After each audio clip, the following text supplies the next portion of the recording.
বিশ্বকাপে এখন পর্যন্ত নিজের সীমিত ভূমিকা নিয়েই মোটেই সন্তুষ্ট নন নেইমার, এমন মন্তব্য করেছেন Brazilian coach Carlo Ancelotti.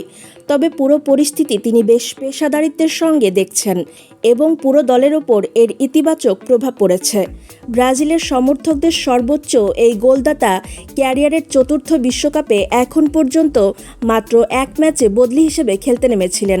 Group পর্বে স্কটল্যান্ডের বিপক্ষে ৩-০ গোলে জয়ের ম্যাচে তিনি শেষ ১৪ মিনিট মাঠে ছিলেন। মেটলাইফ স্টেডিয়ামে রোববার নরওয়ের বিপক্ষে শেষ ১৬ ম্যাচে ৩৪ বছর বয়সী নেইমার আবারও বদলি বেঞ্চে থাকবেন। ব্রাজিলিয়ান পত্রিকা ফোয়া ডি সাও পাওলোতে দেওয়া এক সাক্ষাৎকারে আনচেলোত্তি বলেছেন, নেইমার মোটেই সন্তুষ্ট নয়, কিন্তু সে শান্ত আছে, অনুশীলনেও ভালো করছে। নেইমার সতীর্থদের কাছে খুবই শ্রদ্ধার একজন খেলোয়াড়, সবাই তাকে অনেক ভালোবাসে। দলের একজন গুরুত্বপূর্ণ সদস্য হিসেবে দলে নেইমারের প্রভাব অপরিসীম। ব্যক্তি হিসেবেও নেইমার অসাধারণ, তাকে দলে পেয়ে আমি দারুণ খুশি। অবশ্যই প্রতি ম্যাচেই সে খেলতে চায়।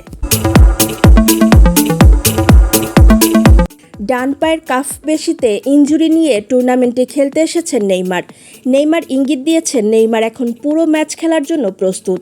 যদিও বার্সেলোনা ও পিএসজি সাবেক এই সুপারস্টারের ম্যাচ ফিটনেস নিয়ে এখনও কিছু শঙ্কা রয়েছে।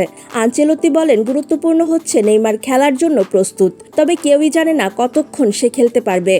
ম্যাচের ছন্দ ধরে রাখার মতো অভিজ্ঞতা তার রয়েছে। দলে যখনই তার প্রয়োজন হবে আমি তাকে মাঠে পাঠাবো। এর আগে ৪ বারের মোকাবেলায় কখনোই নরওয়েকে হারাতে পারেনি ব্রাজিল। এর মধ্যে ২টি ম্যাচ ড্র ও ২টিতে পরাজিত হয়েছে সেলেসাওরা। এছাড়া ২০০২ সালে সর্বশেষ বিশ্বকাপ জয়ের পর এখন পর্যন্ত নকআউট পর্বে কোনো ইউরোপিয়ান দলকে হারাতে পারেননি ব্রাজিল।